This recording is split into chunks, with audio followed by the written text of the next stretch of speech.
अस्सलाम वालेकुम नाजरीन, programme Kohinoor at 9 with doctor Nabiha Ali Khan के साथ आपकी मेज़बान डॉक्टर नबीहा अली ख़ान आपकी खिदमत में हाज़िर है। कैसे हैं आप सब लोग? ठीक ठाक, फटफट, मज़े में, खुशबाश रहिए। अपना और अपने साथ रहने वालों का बहुत बहुत बहुत ज़्यादा ख्याल रखिए और साथ ही इस चीज़ का भी बहुत ज़्यादा ख्याल रखिए कि आपकी सेहत कैसी है, आपके बाल कैसे हैं, आपकी स्किन कैसी है। इन सब चीज़ों का आपको बहुत ध्यान रखना है क्योंकि गर्मियाँ स्टार्ट हो चुकी हैं। शदीद किस्म की जो है वो डिफरेंट किस्म की गर्मी इस वक्त पड़ रही है, जिसमें कभी मौसम जो है वो आपके मुताबिक हो जाता है, कभी इंतहाई गर्मी महसूस होती है, कभी जो है वो आपको शाम के टाइम जो है वो हल्की हल्की सर्दी भी महसूस होना शुरू हो जाती है। अब ये अजीबो गरीब किस्म का जो मौसम इस टाइम इस वक्त में इस साल चल रहा है मई में और आगे जून में, तो ये अब तो जून स्टार्ट हो चुका है, तो ये जून का जो सिलसिला जो सेटअप है ये बड़ा ही ख़तरनाक किस्म का जो है वो आगे जा रहा है। स्किन को इस पे बहुत ज़्यादा इफेक्ट आ रहे हैं, स्किन पे स्कार्स का प्रॉब्लम भी आ रहा है, स्किन पे जो पिगमेंटेशंस वगैरह है उनकी प्रॉब्लम भी आ रही है।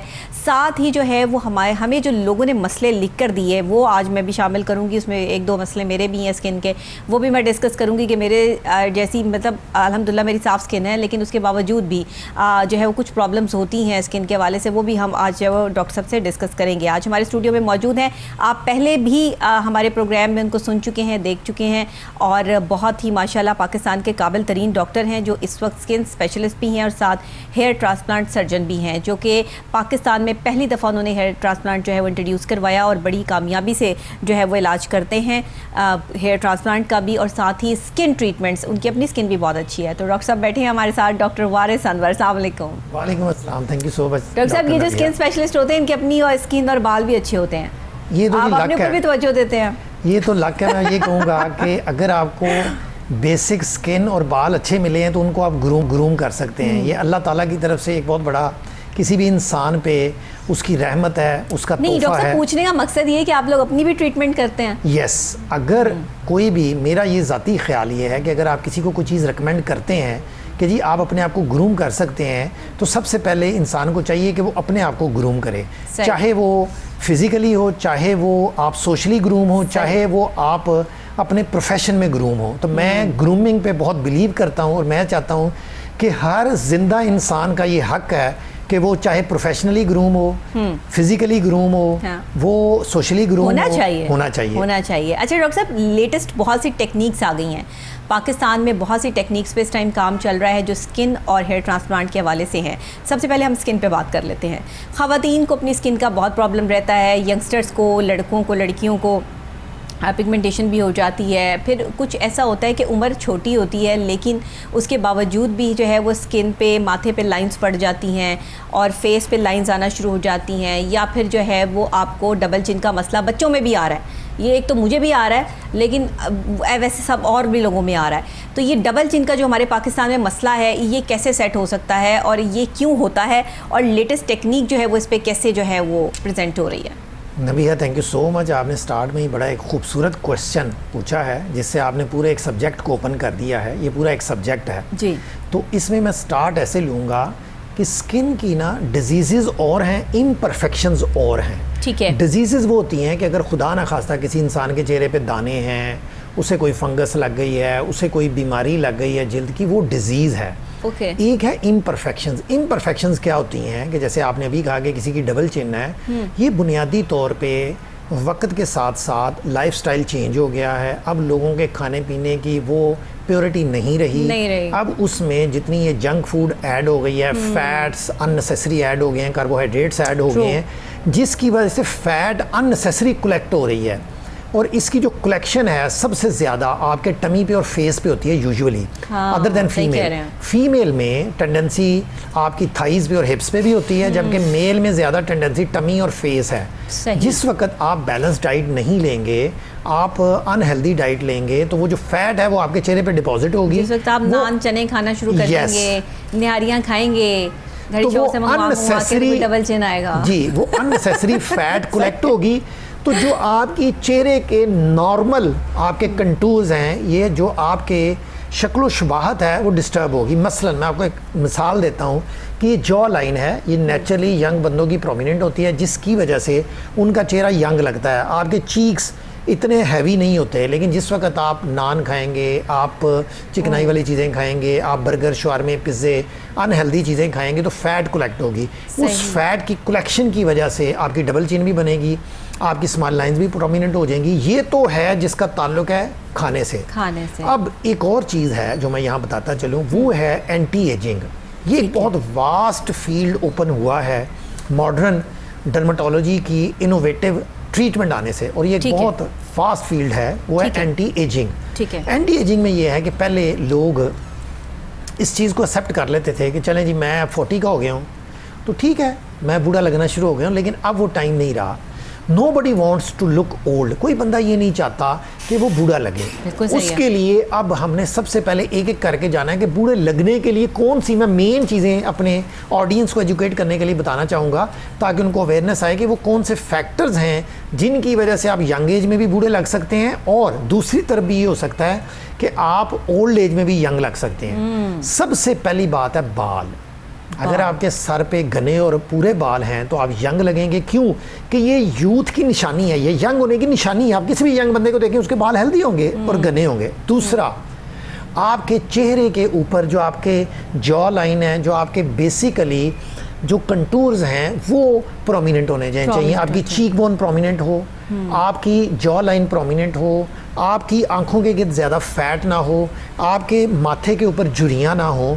ये वो बुनियादी चीज़ें हैं जिनसे आप ये डिसाइड करते हैं कि कोई बंदा यंग है या बूढ़ा है। सही। उसके बाद तीसरा फैक्टर आ जाता है आपकी बॉडी शेप। आप ऑब्जर्व करें, जितने यंग लड़के या लड़कियां होंगे स्लिम और स्मार्ट होंगे। जो अल्लाह की तरफ से दी गई नेचुरल शेप है वो उसमें नजर आएंगे। अल्लाह की तरफ से दी गई नेचुरल शेप मर्द की ओर है, औरत की ओर है। लड़की भी यंग एज में उन क्राइटेरियाज पे पूरी उतरेगी, लड़का भी पूरा उतरेगा। उसके बाद क्या होता है कि हम खुद उसको ख़राब करते हैं। हम अपने लाइफस्टाइल को उस तरह नहीं रखते जो हेल्दी और एक्टिव है। उसकी वजह से फैट अननेसेसरी जगहों पे डिपॉजिट होती है और आपकी शक्ल शुबात चेंज हो जाती है। तो इसलिए 3 मेजर फैक्टर्स हैं जिनसे यूजुअली आपकी एज डिफाइन होती है। बाल, आपके चेहरे की स्किन, शक्ल शुबाहत के आपके वो तमाम कंटूर्स वो ठीक हों। तीसरी बात, आपकी बॉडी शेप ठीक हो। अब मैं इनको एक एक करके डिस्क्राइब करूंगा कि इसके लिए क्या किया जा सकता है। सबसे पहले मैं आऊँगा स्किन पे, क्योंकि आपका क्वेश्चन स्किन से रिलेटेड था, तो मैं स्किन पे आऊँगा। स्किन पे हमारे माथे पे झुर्रियाँ आ जाती हैं, जो कि बड़ा कॉमन फिनोमिना है आफ्टर 30, आफ्टर 40। लेकिन कुछ लोगों में टेंडेंसी होती है कि वो 20s में भी झुर्रियाँ आ जाती हैं। उसकी वजह ये है डाइट ठीक नहीं है। हाँ, डाइट, और उसके अलावा कुछ लोगों में आदत होती है कि जब वो बात करते हैं ना तो माथे को ऐसे ऊपर की तरफ ऐसे करते हैं, फ्रोइंग जिसको कहते हैं, फ्रोइंग। ठीक है। वो आदत होती है जिसकी वजह से मुसलसल यूज़ की वजह से यहाँ का जो मसल है वो फ्रंटालिस एक मसल है, वो कॉन्ट्रैक्ट कर करके वो वहाँ झुर्रियाँ डाल देता है, जो कि आपकी फैमिलियल भी होती हैं, आपके ख़ानदानी भी होती हैं। और इस तरह भी होता है ख़ानदानी होने के अलावा आप में ज़्यादा मसल के यूज़ की वजह से आ जाती हैं। ठीक है। इसका मेडिकल साइंस ने एक बहुत बड़ा तोहफा दिया है तमाम लोगों को, वो है बोटॉक्स। अब ये बोटॉक्स ये है कि ये बोटॉक्स तो मैंने डॉक्टर साहब सुना है कि हेयर्स के लिए भी होता है। जी, हेयर वाला तो ज़ाती किया गया एक मार्केटिंग का टूल है लोगों का कि जी बोटॉक्स हेयर का होता है। बोटॉक्स हेयर में बिल्कुल यूज़ नहीं होता। अच्छा। ये स्किन में यूज़ होता है। जब तमाम ऑडियंस सुनेंगे, लोग सुनेंगे, मेरा मुझे कोई मशवरा दे रहा था कि जी आप अपने बालों में बोटॉक्स करवा लें। अब मैं क्या, बोटॉक्स जो है वो क्या है भाई? ये ट्रीटमेंट है, इस तरह से एक जो है वो आपके बालों पर क्रीम लगाते हैं और फिर जो है वो उससे बोटॉक्स हो जाता है? नहीं जी, ये बोटॉक्स बालों का कोई ऐसा ट्रीटमेंट जेन्युइनली साइंटिफिकली अवेलेबल नहीं है। कि मैं लोगों की बातों पे नहीं आती। साइंटिफिकली अवेलेबल नहीं है। Yes, created by themselves. उन्होंने खुद क्रिएट किया है मार्केटिंग के लिए, लोगों को ट्रैप करने के लिए और अर्न करने के लिए, जबकि साइंटिफिकली ये ट्रीटमेंट बालों का अवेलेबल नहीं है। अच्छा। स्किन का ट्रीटमेंट क्या है कि जो बोटॉक्स है वो एक बेसिकली बोtulinum टॉक्सिन है। एक ऐसी चीज़ है कि जो आपके मसल के जो नर्व सप्लाई करती है, आप यूँ समझ लें कि जैसे मैंने बाजू ऐसे कॉन्ट्रैक्ट किया है, इसका ताल्लुक दिमाग से, एक नर्व आ रही है, वहाँ से मैसेज आया कि मैंने ये कॉन्ट्रैक्ट करना है, वहाँ से मैसेज आया और मैंने बाजू को इसका कॉन्ट्रैक्ट किया। अगर इसको आप ब्लॉक कर देंगे उस पाथवे को, तो मैं बाजू को ऐसे कॉन्ट्रैक्ट नहीं कर पाऊँगा। ये बुनियादी तौर पे ये जो टॉक्सिन होता है, ये बोtulinum टॉक्सिन, ये क्या करता है, हम इधर माथे पे लगाते हैं, वो उसकी नर्व सप्लाई को ब्लॉक कर देता है मसल की। मसल कॉन्ट्रैक्ट नहीं होता तो झुर्रियाँ नहीं आती। बस ये सिंपल सा मैं आप समझ लें कि ये अब पूरी दुनिया में बहुत ज़्यादा कॉमन किया जाने वाला प्रोसीजर है, बहुत सेफ़ है। पिछले 20-30 साल से ये इतना ज़्यादा यूज़ हो रहा है, वेस्ट में तो इतना ज़्यादा यूज़ हो रहा है, हार्डली कोई बंदा आपको ऐसा नजर आएगा कि जिसने बोटॉक्स ना करवाया हो। लेकिन पाकिस्तान में ये बोटॉक्स अगर एक दफ़ा करवा लिया जाए डॉक्टर साहब, तो ये फिर बार बार करवाना पड़ता है? इसका क्या प्रोसीजर क्या है, इसमें यूज़ क्या होता है? और ये जी बहुत खूबसूरत क्वेश्चन है आपका कि ये जो बोटुलिनम टॉक्सिन है ये 6 मंथ to 1 ईयर है। अच्छा। अगर आप एक दफ़ा ये इंजेक्शन लगवाते हैं तो 6 मंथ से 1 ईयर तक आपका वो जो मसल है उसकी नर्व सप्लाई ख़त्म हो जाती है, तो वो झुर्रियाँ निकल जाती हैं। 6 माह से 1 साल में उसका जब इफ़ेक्ट ख़त्म होगा तो आप दोबारा लगवा सकते हैं। ये इसका तो रूल इसका है। कोई साइड इफ़ेक्ट कहीं और या किसी और तरीके से तो नहीं होता? अगर तो आप किसी एक्सपर्ट स्किन स्पेशलिस्ट के पास जिसका इस काम में ट्रेनिंग भी है और तजर्बा भी है, अगर आप उससे लगवाएंगे तो फिर चांसेस बहुत कम हैं, मिनिमल हैं। लेकिन अगर आप किसी ऐसे बंदे से लगवाएंगे कि जो सेल्फ क्लेम्ड स्किन स्पेशलिस्ट है या सेल्फ क्लेम्ड एक्सपर्ट है, तो वो कि कर सकता है। जैसे वो बोटेक्स का मशवरा मुझे देंगे बालों के लिए, तो यहाँ इसके लिए मैं यही मैसेज दूंगा तमाम लोगों को, सुनने वालों को, कि आपने कभी भी स्किन का, बालों का कोई भी ट्रीटमेंट कराना है उसके एक्सपर्ट के पास जाएं। हाँ। उस फील्ड के स्पेशलिस्ट के पास जाएं। अगर आप स्पेशलिस्ट के पास जाएंगे तो आप सेफ हैं, आपका ट्रीटमेंट भी अच्छा होगा। शुक्र है कि मशवरे तक ही रहा और मजीद इम्प्लीमेंटेशन जो वो नहीं हुई, क्योंकि मैं हमेशा से मुस्तनद डॉक्टर से ही रुजू करती हूँ। अगर कभी कोई मुझे मसला हो तो ऐसे हर जगह पे हर किसी के मशवरे से मैं नहीं चलती। तो कोशिश यही करनी चाहिए कि हर किसी के मशवरे से, या कि भाई यहाँ पैसे कम हैं तो यहाँ पर आपका काम बहुत अच्छा हो जाएगा, या यहाँ मेरे जानने वाले हैं तो इतने % आपको डिस्काउंट मिल जाएगा, वो एक अलग चीज़ है। लेकिन बात यह है कि आप मुस्तनद डॉक्टर, जैसे डॉक्टर साहब कह रहे हैं कि स्किन के स्पेशलिस्ट जो होते हैं वो अलग होते हैं। देखिए, आपको प्रॉपर तरीके से आपकी स्किन के हवाले से ट्रीटमेंट बताएंगे, जैसे कि अभी आपको बोटॉक्स के हवाले से बताया गया। स्किन ट्रीटमेंट में अभी लेटेस्ट और मज़ीद क्या चल रहा है? नबिया, इसमें जो एक लेटेस्ट चीज़ है वो मैं शेयर करना चाहूँगा, वो हर बंदे की ज़रूरत है, वो है face lift. Face lift? Face lift. Okay. जैसे कि आपने अभी बात की, डबल चिन आ गई, चीक्स हैवी हो गए। हाँ। अगर आपके चेहरे पे ज़्यादा फैट होगी तो बड़ी जल्दी, जब आप 30s में 40s में जाएंगे तो वो ढलक जाएगी आपकी स्किन। वजह आपके जो नेचुरल टिश्यूज़ होते हैं ना, ये इसी तरह होते हैं जैसे आपके लेंटर में पड़ा सरिया, सीमेंट, रेत, बजरी है। वो आपकी छत को सपोर्ट देते हैं। इसी तरह हमारी स्किन के अंदर, डर्मिस के अंदर कोलेजन और इलास्टिक फाइबर्स हैं, ग्राउंड सब्सटेंस है, ये स्किन को स्ट्रेंथ देते हैं। लेकिन जो ही उम्र बढ़ती है तो इनकी स्ट्रेंथ कम हो जाती है, तो स्किन नीचे की तरफ ढलक जाती है। उसका पहले इलाज ये किया जाता था कि प्लास्टिक सर्जन मुख्तलिफ जगहों पे कट लगा के स्किन को ऐसे खींच के ऊपर करते थे, ऐसे खींच के स्किन को टाइट कर दिया जैसे माइकल जैक्सन ने करवाई थी। यस, जैसे कि ये बहुत मशहूर था, अल्लाह जन्नत नसीब करे हमारी मैडम नूर जहान को। वो बहुत मशहूर थी कि हर बंदा जानता था कि वो हर साल अमेरिका से जाके अपने फेस को टाइट करवा के आती हैं। तो ये बड़ा मशहूर था उस दौर में जब हम भी बच्चे थे। अब ये है कि उसको रिप्लेस किया पहले जो स्किन टाइटनिंग के प्लास्टिक सर्जरी के फेस लिफ्ट को थ्रेड लिफ्ट में। आजकल हम क्या करते हैं कि एक थ्रेड डालते हैं जो कि यहाँ से स्किन में एंटर होता है, स्किन को ऊपर की तरफ खींच के कर देता है और आपकी स्किन में टाइटनेस आ जाती है। ये इन्वेजिव प्रोसीजर है जिसमें आप कोई चीज़ स्किन के अंदर डाल रहे हैं। इससे भी लेटेस्ट वर्जन एक आ गया है जो मैं शेयर करूंगा अपने ऑडियंस के साथ, वो है नॉन इन्वेजिव। नॉन इन्वेजिव का मतलब ये है कि आपने स्किन के अंदर कोई कट नहीं लगाया, कोई चीज़ नहीं डाली, कुछ नहीं किया। आपने बाहर मशीनों से अपनी स्किन को ऐसा ट्रीटमेंट किया कि अंदर वहाँ से रेज जा रही हैं, शुआएं जा रही हैं और स्किन को टाइट कर रही हैं। ओके। उसमें जो ट्रीटमेंट इस वक्त लीड कर रही है वो है हाइफू। हाइफू बनता है HIFU, high intensity focal ultrasound. Okay. हम ये करते हैं कि वो मशीन चेहरे के ऊपर रख के रिक्वायर्ड जगह जहाँ से मरीज़ को ज़रूरत है कि उसकी फ़ैट को बर्न किया जाए। ज़्यादातर ज़रूरत होती है ये आपकी चिन डबल, आपकी ये जॉ लाइन और आपके चीक्स, और बाज़ लोगों में फोरहेड भी ज़रूरत होती है। अच्छा। हम वहाँ पे मशीन को रखते हैं, वहाँ से जो रेज़ हैं वो स्किन के अंदर जाती हैं, वो 2 काम करती हैं। एक वैसे मैंने देखा है उसके बाद ना बड़ा कुछ लोगों का जो ये करवाते हैं ना, माथे पे भी करवाते हैं, उनका बड़ा चिपकू सा फेस हो जाता है। नहीं, वो अगर आप अनवाइज कोई ऐसी ट्रीटमेंट करवाएंगे जिसमें नेचुरल चेहरे के जो खदोखाल हैं, कंटूर्स हैं, उसका ख्याल नहीं किया जाएगा, किसी एक्सपर्ट बंदे से नहीं कराएंगे तो ये होगा। लेकिन एक्सपर्ट से कराएंगे, एक्सपर्ट के पास जाना जरूरी है, आपके फेस के अकॉर्डिंगली उसको करेगा। तो डॉक्टर साहब आप ये ट्रीटमेंट कर रहे हैं इस वक्त? जी बिल्कुल मैं कर रहा हूँ। हाइफू में ये होता है कि आपने रेज डाली, उसने फैट को ब्रेक किया, उसने स्किन को टाइट किया, फौरी तौर पे कोई डाउन टाइम नहीं है। आपने हाइफू कराएंगे तो आपको इंस्टेंटली रिजल्ट नज़र आएगा कि आपकी स्किन की, फेस की स्किन टाइट हो गई या स्लिम हो गई है। और इसके बाद इसका इफेक्ट 3 मंथ्स तक चलता रहता है, आपकी स्किन टाइट होती रहती है। ओके। इसके साथ एक ट्रीटमेंट है जिसका नाम है ट्राइपोलर। ट्राईपोलर बुनियादी तौर पे ये एक, उसके 3 पोल्स होते हैं मशीन के, इसका यहाँ से नाम डाला गया है ट्राईपोलर। एक मशीन है, उसके 3 पोल्स हैं, वो चेहरे पे रोटेट किए जाते हैं और उसके अंदर से इलेक्ट्रोमैग्नेटिक रेज जाती हैं आपकी स्किन के अंदर। उनका भी यही मैकेनिज्म ऑफ एक्शन है कि वो आपकी फिटिंग के लिए, यस, आपकी फैट को ब्रेक करती हैं और स्किन को टाइट करती हैं। ये एक दफ़ा करवाने के बाद कितने टाइम तक जो है वो पॉसिबिलिटी होती है कि ठीक रहेगा? जी, ये बहुत अच्छा क्वेश्चन है आपका। ये बेसिकली एक रेवोल्यूशनरी ट्रीटमेंट है फेस लिफ्ट की, दोनों। ठीक है। अगर आप एक दफ़ा ये ट्रीटमेंट्स करवा लें तो आप मिनिमली 1 से 2 साल तक आपका चेहरा टाइट रहता है। अच्छा। सिर्फ आपने ये एक दफ़ा करवाने से? जी, सिर्फ आपने ये करना है कि आपने अपनी डाइट अच्छी रखनी है, लाइफस्टाइल ठीक रखना है। डाइट अच्छी, एक्सरसाइज और स्लीप, इन 3 चीज़ों पे तवज्जो देनी है। यही आता है ना हमारे पाकिस्तान में कि डाइट जो है वो प्योर नहीं है, डाइट ठीक नहीं है, लोग बिजी बहुत रहते हैं, खाने का शेड्यूल कोई नहीं है, जहाँ खाया बैठ के जो है वो वैसे ही जो है वो बंदा इतना जो है वो मोटा हो जाता है, उसके जो है वो वेट बढ़ जाता है। बिल्कुल और स्किन पर भी ये चीज़ें है वो साफ नुमाया होती है। और हम जैसे लोगों के साथ तो ज़्यादातर प्रॉब्लम यही आती है डॉक्टर साहब कि हमने खाना भी है, बैठना भी है, हमारा इतना टाइम जो है वो रिकॉर्डिंग्स में भी गुजर जाना है, लेकिन फिर भी उसके बावजूद जो है, मैं तो खैर वॉक का टाइम लाजमी जो है वो निकालती हूँ, लेकिन कभी कभार नहीं भी होता।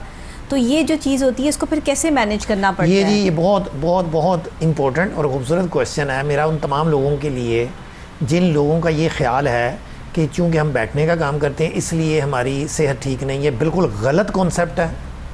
मेरे पास पेशेंट आते हैं क्लिनिक पे तो मुझे कहते हैं डॉक्टर साहब मेरा बैठने का काम है तो इस वजह से वेट गेन हो गया। मैंने कहा ब्रदर, बड़े कम लोग हैं जिनका नाचने का काम है, ज़्यादातर लोगों का बैठ ही के करने वाला काम होता है। लेकिन आपने अपने नाच के भी वजन कम हो जाता है डॉक्टर साहब, जो ज़्यादा डांस करते हैं उनका वजन नहीं बढ़ता। बिल्कुल, एक्टिव असल में एक्टिविटी से रिलेटेड है। नाचना मैंने एक सिंबॉलिक वर्ड यूज़ किया है कि जिसमें आपकी बॉडी बहुत ज़्यादा यूज़ होती है। लेबर भी जैसे इंसान मुश्किलात में नाच रहा होता है, एक लेबरर है बेचारा, सारा दिन मजदूर, वो नाच रहा होता है बेचारा, सारा दिन भाग दौड़, तो ये होता है तिगनी का नाच। तो इसलिए इसमें मैं यही कहूँगा कि आपने अपनी डाइट जिस वक्त प्रॉपरली आप डिज़ाइन करके लेंगे जिसमें हेल्दी और बैलेंस है। मैं ये नहीं कह रहा बहुत महंगी डाइट, नो।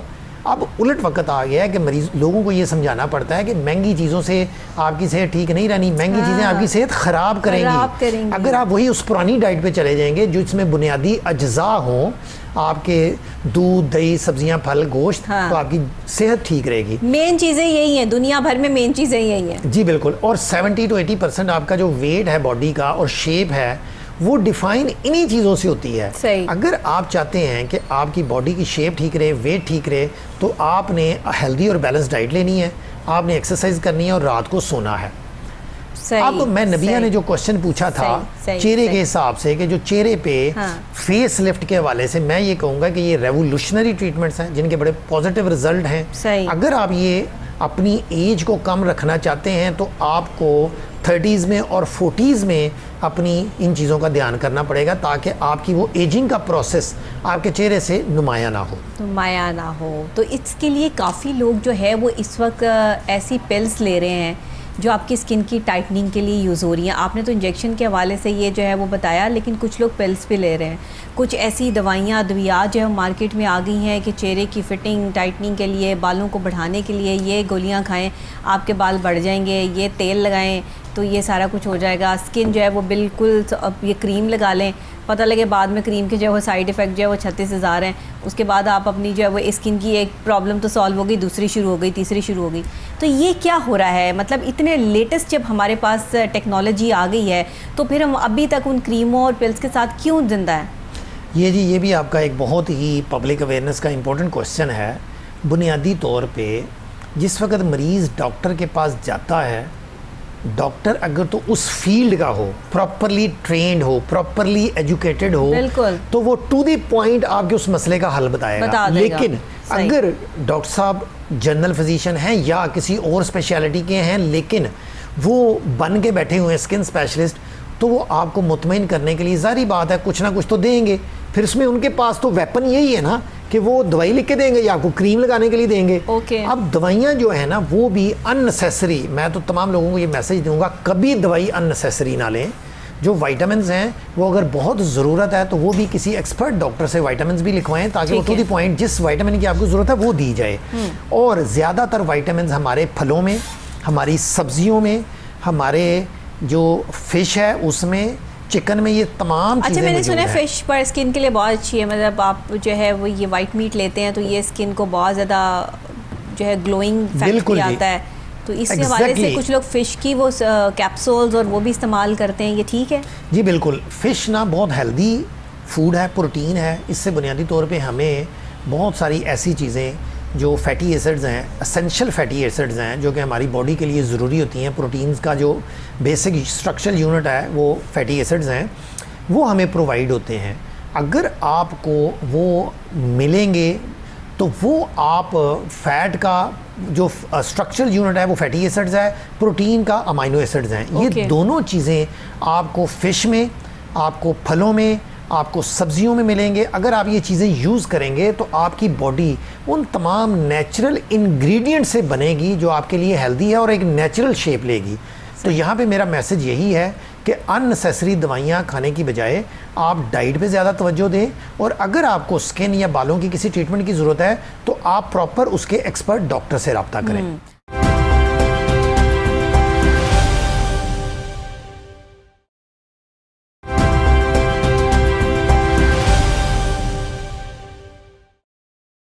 अच्छा, डाइटिंग बहुत शुरू हो जाती है यहाँ पे, लड़कियाँ जो है वो जैसे ही चिन जो है वो डबल चिन निकल आया, कुछ हो गया, डाइटिंग शुरू कर दी, ये भी नहीं खाना, ये भी नहीं खाना, इससे भी अवॉइड करें। मैं तो नहीं कर सकती डाइटिंग में, तो डाइटिंग जो है वो बहुत मुश्किल काम है। लेकिन मुझे ये प्रॉब्लम हमेशा से रहता है कि मुझे ये बस ये 2 जगहों से जो है ना वो मेरा फेस जो है वो इतना बढ़ जाता है। बहुत सारे लोग कहते हैं नहीं जी बिल्कुल ठीक लगता है, कोई ज़रूरत नहीं है आपको इतनी टेंशन लेने की, लेकिन ये टेंशन नहीं है। मैं एक ज़ाहिर है कि हम रेगुलर रूटीन में जो है वो टीवी स्क्रीन पे बैठना होता है, चीज़ें होती हैं, तो हमें इसको कंट्रोल करवाना पड़ता है मुझे। तो ये डॉक्टर साहब अगर आप मेरे लिए सजेस्ट करें तो क्या करेंगे, कि मैं वेट करूं या फिर किसी ट्रीटमेंट की तरफ जाऊं? ये जी बड़ा इंपॉर्टेंट ये भी क्वेश्चन है कि लोगों को ये पता ही नहीं कि डाइटिंग का ये मतलब नहीं है कि आप फाका शुरू कर दें, आप खाना पीना बंद कर दें। हमारे यहाँ पे 2 स्कूल ऑफ थॉट्स हैं, 2 तरह के लोग हैं। एक हैं जो आया खा जो, पावे, निहारियाँ, नान, कुलचे, जो आया खा जाएं, एक वो है। दूसरा वो है कि सूंघ सूंघ के खाना। ये दोनों गलत हैं। आपको हमेशा के लिए डाइटिंग का मतलब ये होना चाहिए कि आप जो भी खा रहे हैं वो खा रहे हैं जो हेल्दी है, एतदाल से खा रहे हैं। हाँ, एतदाल से खा रहे हैं, जो आपकी बॉडी को नुकसान नहीं पहुंचाएगा। और मैं एक और तमाम लोगों को ये मैसेज दे दूं कि बदकिस्मती से हमने अपनी लाइफ का साइकिल टोटल ख़राब कर दिया है। सुबह नाश्ता सबसे हैवी होना चाहिए, आपको सुबह जल्दी उठना चाहिए। हर बंदे को ये चाहिए कि ये समझ ले, सीख ले, अपने आप को ट्रेन कर ले कि नींद रात की होती है, जिससे आपकी बॉडी हेल्दी रहती है। रात को आपने 9-10 बजे सोना है, सुबह 5-6 बजे तक सोना है। उसके बाद आपने सबसे हैवी नाश्ता करना है, नाश्ता आपका बहुत हैवी होना चाहिए।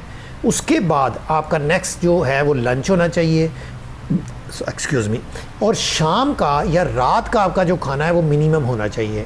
हमारी ये बड़ी बैड लक है कि हमारा साइकिल उल्ट हो गया लोगों का। वो सारी रात जागते रहते हैं, सुबह उठते हैं बगैर नाश्ता किए, जल्दी से भागते हैं काम पे, वहाँ पे जाके थोड़ा बहुत खा लिया, और वो ज़्यादातर लोग खाना एक टाइम खाते हैं और वो रात को आगे खाते हैं, और उस खाने के बाद वो लेट जाते हैं। तो ये बॉडी की डिस्ट्रक्शन के तमाम असबाब मुहैया किए जा रहे हैं। मैं तमाम लोगों को यही मैसेज दूंगा। स्किन कैसे ग्लो करेगी, स्किन पर जो रौनक कैसे आएगी जब आप अच्छा खाएंगे नहीं, अच्छी आप जो है वो वॉक नहीं करेंगे, एक्सरसाइज नहीं करेंगे। योगा डॉक्टर साहब कहा जाता है कि बहुत बेस्ट है, आप तो हर ट्रीटमेंट करते हैं, इसका देते हैं, तो कभी आपने किसी को सजेस्ट किया या सिर्फ मेडिसिन से या लेटेस्ट टेक्निक से ही जो है वो इसका इलाज मुमकिन है? नहीं जी, ये बहुत एक अहम फैक्टर है बॉडी शेपिंग का।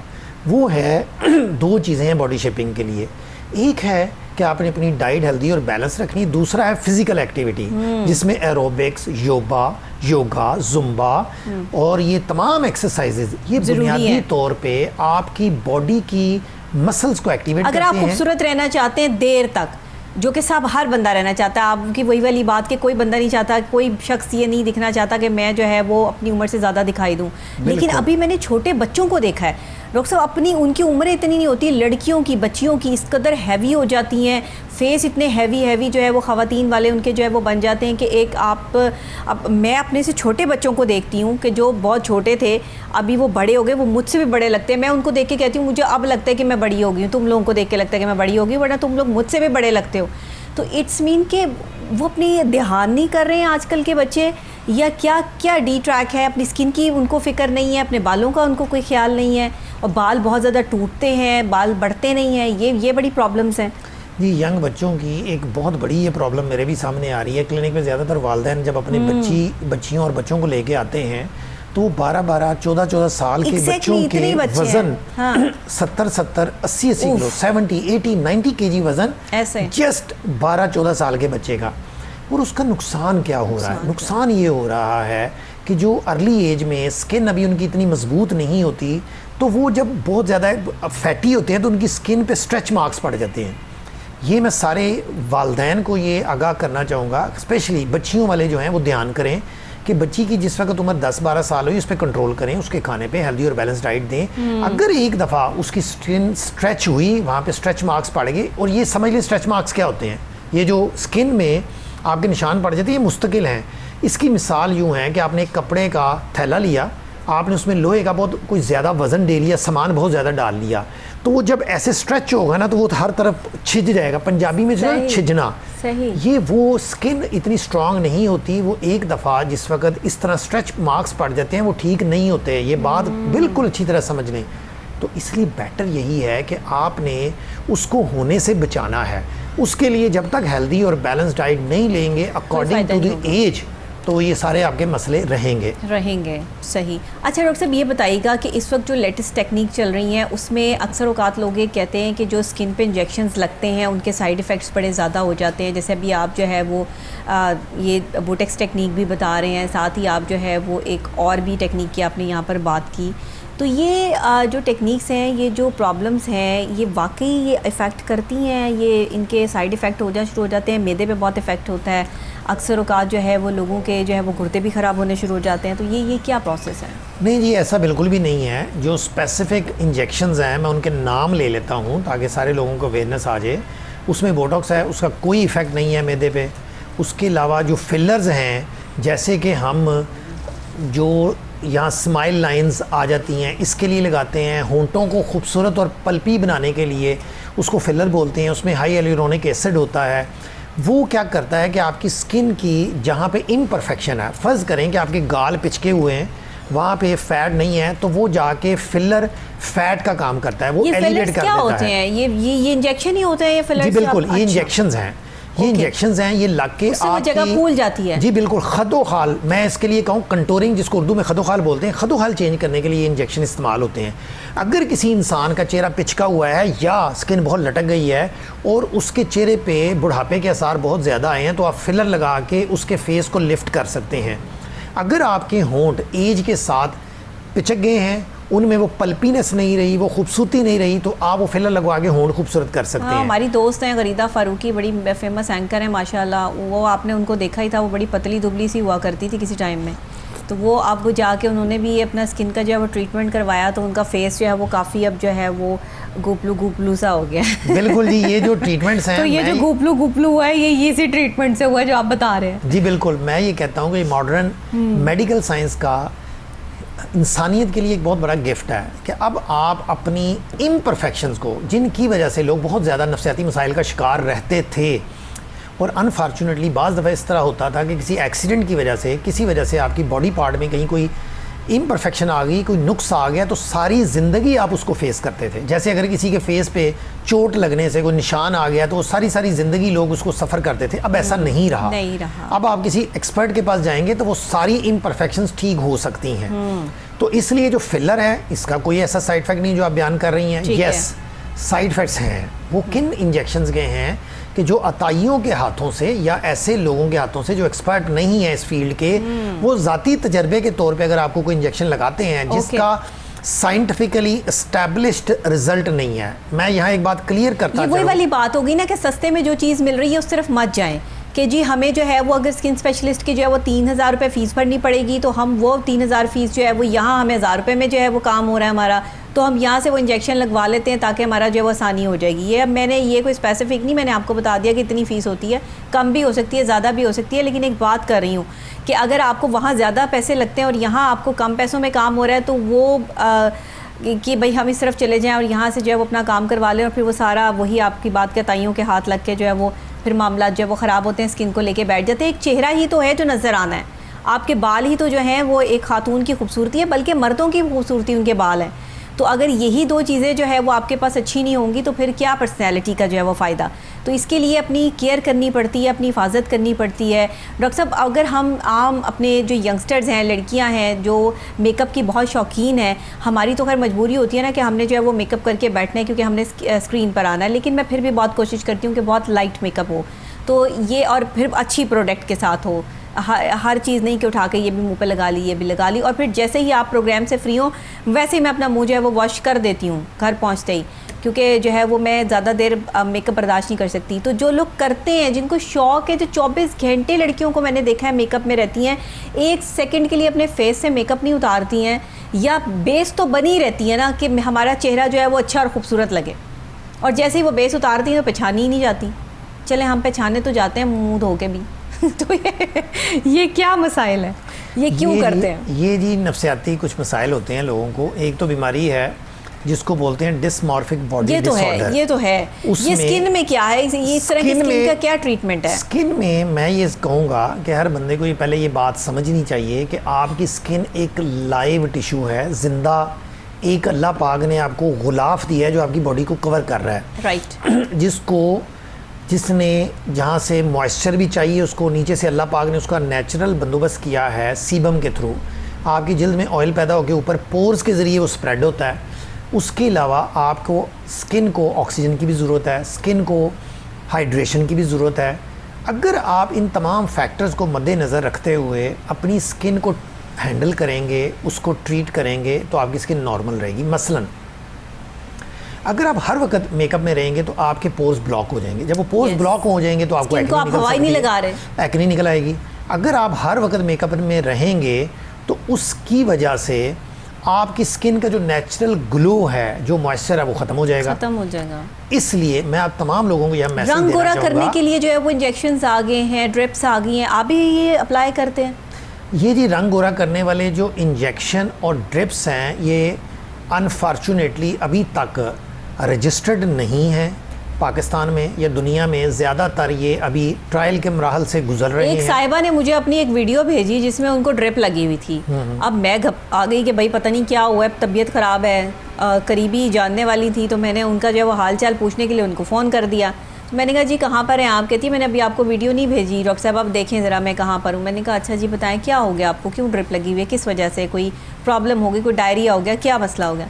कहती नहीं ऐसी तो कोई बात नहीं है, ये तो वो वाली ड्रिप नहीं है, ये तो रंग गोरा करने वाली ड्रिप है, अब मैं भी गोरी हो जाऊँगी। ये जी असल में हमारे यहाँ क्या स्ट्रैटेजी है ये रंग गोर में? आप स्किन स्पेशलिस्ट हैं, आप जो है वो सर्टिफाइड डॉक्टर हैं, आप मुझे ये बताइए, आज आप प्रोग्राम में आए हैं कि आपको बुलाने का मकसद भी मेरा ये था कि ये जो अवाम में शऊर नहीं है इस चीज़ का, रंग गोरा करने के लिए ख़वातीन जो है वो बिल्कुल किसी भी कीमत पे गोरी होना चाहती हैं। गोरी औरतें मज़ीद गोरा होना चाहती हैं, पता नहीं क्या करेंगी, कहाँ क्या किस तरह का रंग चाहिए। ये जो चीज़ जिस तरह से स्ट्रिक एसिड होता है या कोई एसिड होता है जो चीज़ को जला के उसके रंगत को बदल देता है, ये तो मुझे कुछ ऐसी चीज़ लगती है कि जो अंदर जाती है और वो सब कुछ ख़त्म करके जो है वो उसको बिल्कुल सफ़ेद कर देती है। ये क्या है? नहीं जी, असल में ना ये जो इंजेक्शंस और ड्रिप्स आई हैं ना, ये बुनियादी तौर पे इसका जो इंग्रेडिएंट है ना वो ग्लूटाथियोन है। ये हमारा लिवर प्रोड्यूस करता है। इसका जो फंक्शन था पहले ये इंट्रोड्यूस करवाया गया बाहर से मुख्तलिफ बीमारियों में। ये बुनियादी तौर पे ग्लूटाथियोन आपके इम्यून सिस्टम को बूस्ट करता है। आपको एंटी कैंसर है, एंटी ऑक्सीडेंट है। उसका इंटरेस्टिंगली साइड इफ़ेक्ट है आपके कलर का फेयर होना। ये बुनियादी तौर पे जिस वक्त ये इंजेक्शन साइड इफेक्ट है, यस, आपको ये जिस वक्त इंट्रोड्यूस करवाया गया था ये वाली ड्रग या मेडिसन, उसका इफ़ेक्ट आपके इम्यून सिस्टम को बूस्ट करना, आपके कैंसर सेल्स को फाइट करना, आपके एंटीऑक्सीडेंट के तौर पे काम करना। लेकिन मरीज़ों में ये देखा गया कि उनके साइड इफ़ेक्ट के तौर पे कलर फेयर हो रहा है। सही। तो ये एक ब्लेसिंग के तौर पे सामने आया कि जी अगर ये इंजेक्शन लगाया जाएगा तो ये इंजेक्शन आपको और कुछ नहीं करेगा, साइड इफेक्ट नहीं देगा, रंग गोरा कर देगा। रंग गोरा कर देगा। वो यहाँ पे ये मिसाल फिट आती है, अंधा क्या मांगे दो आंखें। तो ये जो एशिया का खिता है इसमें ये इतना फेमस हो चुका है ये ग्लूटाथियोन इंजेक्शंस और टैबलेट्स दो कि अभी तक टैबलेट्स भी हैं। हाँ जी, इसके कैप्सूल और टैबलेट्स भी आते हैं। वो भी खाने से रंग गोरा हो जाता है। जी, उससे ना मैं आपको यहाँ एक्सप्लेन करता चलूँ कि ये नहीं होता कि आप एकदम से गोरे होकर अंग्रेज़ बन जाएंगे। उसमें होता तो ये मतलब है, यही सोच के किया जाता है कि हम जब फटाफट अंग्रेज लगे। नहीं ऐसा नहीं होता। बुनियादी तौर पे आपकी सबसे पहला जो इफेक्ट आता है इसका बॉडी पे वो ये आता है कि आपकी स्किन पे ग्लो आना शुरू हो जाता है, आपके मसल्स एक्टिव होना शुरू हो जाते हैं, आपकी बॉडी एक्टिव हो जाती है, तो आपको ये लगता है कि आपके अंदर एनर्जी आ गई बॉडी के। दूसरा स्टेप ये होता है कि इसमें आपकी स्किन पे ग्लो आना शुरू हो जाता है। तीसरे स्टेप के तौर पे जो आपके हिडन बॉडी पार्ट्स हैं जहाँ पे धूप नहीं लगती, अंडर आर्म्स, अंडर लेग्स, इनमें आपके जो स्किन है उसका कलर चेंज होना शुरू हो जाता है। ये एक सीक्वेंस है, स्लो चेंजेस हैं। और ये मैं हमेशा, मेरे पास भी पेशेंट आते हैं कि उनको मैं यही मैसेज देता हूँ कि आप अगर लगाते हैं? जी बिल्कुल। अच्छा। ये ट्रीटमेंट्स की जाती हैं, लेकिन उनको ये मैसेज दिया जाता है कि अगर आप अफोर्ड करते हैं, आपके लिए जो पैसे हैं वो कोई इतना इशू नहीं है। यस, ये बिट एक्सपेंसिव है जो कि आम बंदा अफोर्ड नहीं कर सकता। क्या चार्ज है इसके? जो एक इंजेक्शन है वो एवरेज 5 से 10 हज़ार रुपये का एक इंजेक्शन लगता है। अच्छा, और ये कितने इंजेक्शंस लगते हैं? जब तक, मैं तो पेशेंट को कहता हूँ कि अगर आपने पूरा गोरा होना है तो जब तक पैसे ना ख़त्म हो इंजेक्शन लगवाते रहें। मैं उनको कहता हूँ 2 ही तरीके हैं इसको बंद करने के। वाह, क्या स्ट्रेटजी प्लान की हुई है आपने। मैं तो स्ट्रेट फॉरवर्ड ना, असल में बात ये है, मैं इसीलिए पेशेंट को पहले बता देता हूँ, खुश नहीं होता ना, बिल्कुल स्ट्रेट फॉरवर्ड मैं उनको कहता हूँ 2 इसके क्राइटेरिया इंजेक्शन बंद करने के, या आपके पैसे ख़त्म हो जाएं या आप इतने गोरे हो जाएं आप कहें जी बस बस बस, बस अब मैं बहुत गोरा हो गया हूँ। इसके अलावा चूंकि इंजेक्शन का साइड इफेक्ट नहीं है, यही साइड इफेक्ट है और कोई साइड इफेक्ट अभी तक नोटिस नहीं किया गया, तो इसलिए मैं अपने पेशेंट्स को यही कहता हूँ कि आपने, अगर तो आपको पैसों का कोई मसला नहीं है और आप ये चाहते हैं कि आप ग्रूम हो जाएं कलर वाइज, तो आपको फिर ये सारा करना पड़ेगा। और आजकल ख़वातीन ग्रूम हो रही है ना कलर वाइज, वो ये कलर करवा। अच्छा, जो ये करवा रहे हैं ट्रीटमेंट, वो भी कोई इतने चिट्टे तो नहीं हो गए हैं कि उनको देखकर लगे कि कोई अंग्रेज जा रहा है? नहीं, इतना सफेद नहीं होता। यही तो वजह ना, मेरे ज्यादातर पेशेंट इंजेक्शन नहीं लगवाते, ये भी सुन लें। हाँ। क्योंकि मैं उनको बिल्कुल स्ट्रेट फॉरवर्ड ऑनेस्टली सारा कुछ बता देता हूँ ना, तो वो फिर धोखे में नहीं रहते। मैं उनको साफ कहता हूँ कि इंजेक्शनों ने ये नहीं करना कि आपने 2-4 इंजेक्शन लगवाए। अगर पैसे कमाने हो तो आप उनको क्यों कहें, आप उनको सच्चाई बता देते हैं कि भाई बाद में जो ये चीखो पुकार डालेंगे या मसाइल क्रिएट करेंगे, वो पैसे मेरे लिए अजाब बन जाएंगे, तो वो पहले ही मैं इनको कह दूं अगर शौक से करवाना चाहेंगे तो करवा लेंगे। उसमें मेरा ये स्ट्रेट पेशेंट को कहना होता है, आपका रंग गोरा ना हो, आप मुतमईन ना हो, तो आपने कभी मुझसे आगे पूछना नहीं कि मैं क्यों नहीं हुआ, क्योंकि मैं आपको पहले बता रहा हूँ कि ये हर बंदे में रिस्पॉन्स मुख्तलिफ है। कुछ में रिस्पॉन्स स्लो होता है, कुछ में तेज होता है। दूसरा, अगर आप कमेटियां डाल के आपने पैसे इकट्ठे किए हुए तो कभी ये ट्रीटमेंट करवाने ना आए। अगर आपके लिए 5,000 to 10,000 5 रुपीज़ से 10 रुपीज़ के इक्वलेंट है, देन स्टार्ट दिस ट्रीटमेंट। आप उस वक्त ये ट्रीटमेंट स्टार्ट करें। इसलिए मैं ये समझता हूँ मेडिकल प्रोफेशन में, मैं अपने तमाम सुनने वालों को, बल्कि अपने जो जूनियर डॉक्टर्स हैं, मैं उन तमाम लोगों को ये मैसेज देना चाहूँगा कि जब भी आपको ट्रीटमेंट करने लगे, स्पेशली ऐसे ट्रीटमेंट्स जिनमें कोई श्योर रिजल्ट उस वक्त नहीं है, कितनी ट्रीटमेंट्स के बाद रिजल्ट आएगा, तो मरीज को बिल्कुल पहले बता दें, ताकि वो ऐसा ना हो कि उसकी या तो दिल टूटेगा, दिल शिकनी होगी, बिल्कुल, या वो आपको इल्ज़ाम देगा कि उन्होंने मेरे साथ झूठ बोला है। और मैं तमाम जूनियर डॉक्टर्स को, यंग डॉक्टर्स को ये मैसेज देना चाहूँगा, जिस वक्त आप सच बोलते हैं, रिस्क अल्लाह की तरफ से है, ये भूल जाएं कि इंसान ने आपको रिस्क देना है, रिस्क इंसान ने आपको नहीं देना, रिस्क अल्लाह ने देना है। आपने बेस्ट मेडिकल ओपिनियन देनी है, एथिकल ओपिनियन देनी है, आपने वही बताना है जो उसके रिजल्ट्स पॉसिबल हैं, ताकि अगर रिजल्ट अगर रिजल्ट कम आए हैं तो पेशेंट आपसे नाराज ना हो। कभी आपको ये इल्ज़ाम ना दे कि आपने हाइप क्रिएट की थी, आपने झूठ बोला था, आपने मुझे ये कहा था ऐसे होगा और ऐसे नहीं हुआ। बल्कि मैं हाईली डिस्करेज करता हूँ लोगों को। मैं उनको ये कहता हूँ, यार आप इंजेक्शन क्यों लगवा रहे हैं, वाई नॉट कि आप अपनी डाइट अच्छी करें, आप अपनी एक्सरसाइज करें, आप अपनी नींद ठीक करें, आपकी स्किन का जो नेचुरल ग्लो है जिस वक्त वो आएगा, आप नेचुरली खूबसूरत लगना शुरू हो जाएंगे। तो आपको क्या जरूरत है कि आप पैसे खर्चे। मुझसे मशवरा लिया डॉक्टर साहब, उस पर मैंने उनको साफ इस चीज़ के लिए मना किया कि ये जो रंग गोरा करने वाली ड्रिप्स हैं या इंजेक्शंस हैं या दवाइयाँ हैं, इसको इस्तेमाल मत करें, क्योंकि इसमें मेंटल डिसऑर्डर्स देखने में आए हैं। मैं आपको क्लियर कट यहाँ पर जो है वो बाहैसियत एक माहिर नफ्सियात ये बात जो है वो ओपनली कह रही हूँ क्योंकि आप एक स्किन स्पेशलिस्ट हैं, आपने जिस तरह लोगों को उसके साइड इफ़ेक्ट्स के हवाले से जो है वो समझा दिया, ये चीज़ें इस तरह होती हैं। स्किन को खूबसूरत बनाते बनाते लोग जहनी मरीज़ बन जाते हैं, और ये बहुत ज़्यादा जो है वो पाकिस्तान में हमारे ऑन एंड ऑन ये चीज़ चल रही है। अगर स्किन पे ज़रा सी भी खूबसूरती आने की बजाय कोई ज़रा सा डैमेज आ जाए या उसका कोई साइड इफ़ेक्ट हो जाए चीज़ का या ट्रीटमेंट का, तो फिर उसके बाद जो उनकी मेंटली कंडीशन होती है ना, उसको कंट्रोल करना दुनिया का मुश्किल तरीन काम है। इसीलिए मैं सबसे पहले जो है वो पेशेंट मेरे पास जब आते हैं, मैं यही कहती हूँ कि मेरे पास जादू की छड़ी नहीं है कि मैं ऐसे घुमाऊँगी और सब कुछ ठीक हो जाएगा, ना ही मैं कोई मैजिशियन हूँ। मैं यहाँ पर एक डॉक्टर हूँ, आपको ट्रीटमेंट बताऊँगी, आप उसको फॉलो करेंगे, कुछ वक्त लगेगा, आपको सेशंस लेने पड़ेंगे, देन हाँ वादा करती हूँ कि वापस आपको अपनी लाइफ में जो है वो ले आऊँगी। आप जितने भी स्ट्रेस में हो, टेंशन में हो, डिप्रेशन में हो, वापस आप अपनी लाइफ में आ जाएंगे। और अल्हम्दुलिल्लाह लोग आ जाते हैं, जो फॉलो करते हैं वो आते हैं, वापस आते हैं, वापस लाइफ को जी भी रहे हैं, खुश भी हैं। मेरे बहुत सारे पेशेंट जो है वो ये शो भी देखते हैं, दुआएं भी देते हैं। तो मैं कहती हूँ I am really thankful to you all कि आप लोगों ने खुद ठीक होने की ठानी, तो मैंने इस चीज़ में जो है वो एफर्ट की। वरना एक डॉक्टर कुछ नहीं कर सकता, कोई भी हो, कितना ही कैपेबल डॉक्टर क्यों ना हो। तो यहाँ पर आपके पास कितने पेशेंट आते हैं जो आपके पास ये प्रॉब्लम लेके आते हैं कि जी ट्रीटमेंट हमने इस चीज़ का करवाया था, लेकिन यहाँ पे यूँ नहीं हुआ, अब यूँ नहीं तो यूँ कर दें। ये यूँ नहीं यूँ वाले बड़े पेशेंट्स होते हैं, तो ये आपको कितने फेस करने पड़ते हैं? हाँ जी बिल्कुल, ये बहुत कॉमन है। आजकल लोग खुद से यूट्यूब पे, गूगल पे मुख्तलिफ किस्म की चीज़ें देख के आते हैं, आके मुझे ये कहते हैं कि जी ये मैं करवाने आया हूँ ट्रीटमेंट। हाँ, मुझे ये नहीं कहते हैं कि डॉक्टर साहब मैं आपसे कंसल्ट करने आया हूँ, मेरा ये प्रॉब्लम है, आप देख के बताएं कि मुझे क्या करना चाहिए। मैं उनको सबसे पहले ये एजुकेट करने की कोशिश करता हूँ कि आपको चाहिए कि आप कंसल्ट करें मेरे साथ, मेरी एक्सपर्ट ओपिनियन लें कि आपको किस ट्रीटमेंट की ज़रूरत है, कौन सी आपके लिए बेनिफिशियल है।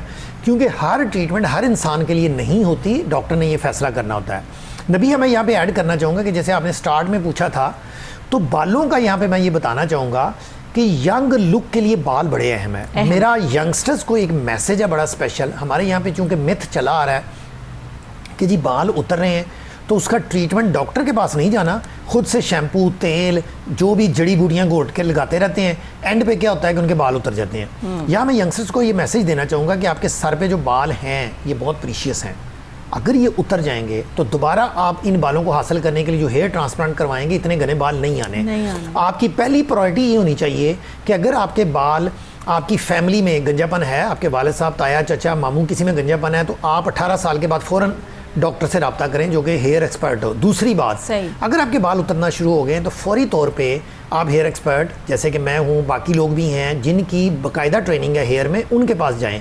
वो लोग आपकी ट्रीटमेंट स्टार्ट करें। जितनी जल्दी ट्रीटमेंट स्टार्ट होगी उतने ज़्यादा आपके बाल बच जाएंगे। ठीक है, यहाँ मैं ये कंफर्म बात आपको बता दूं। डॉक्टर साहब ये जो हेयर ट्रांसप्लांट करवाते हैं इसके बाद आप कोई ऑयल्स वगैरह या कोई मेडिसिन वगैरह भी इनको देते हैं जो रेगुलर इनकी रूटीन का हिस्सा बन जाती है? जी बिल्कुल, हेयर ट्रांसप्लांट के बाद कुछ मेडिकेशन होती हैं जो 1 साल तक आपने करनी होती है, खाने की और लगाने की। उससे फ़ायदा ये होता है कि आपकी ग्रोथ अच्छी आती है।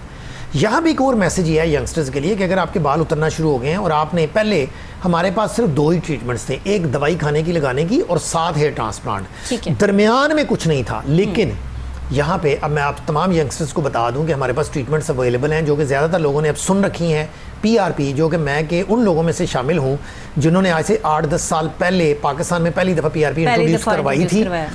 PRP क्या है? बुनियादी तौर पर ये प्लेटलेट रिच प्लाज्मा है। ठीक है, आपका ब्लड लिया जाता है, उसमें से आपके जो प्लेटलेट्स हैं और प्लाज्मा को लैदा किया जाता है। जो आपका रिच प्लेटलेट्स हैं, प्लाज्मा रिच प्लेटलेट्स हैं, वो आपके ग्रोथ फैक्टर उनके अंदर होते हैं, आपके प्लेटलेट्स के अंदर। वो प्लेटलेट रिच प्लाज्मा आपके बालों में इंजेक्ट किया जाता है, आपके बालों की जड़ों पे।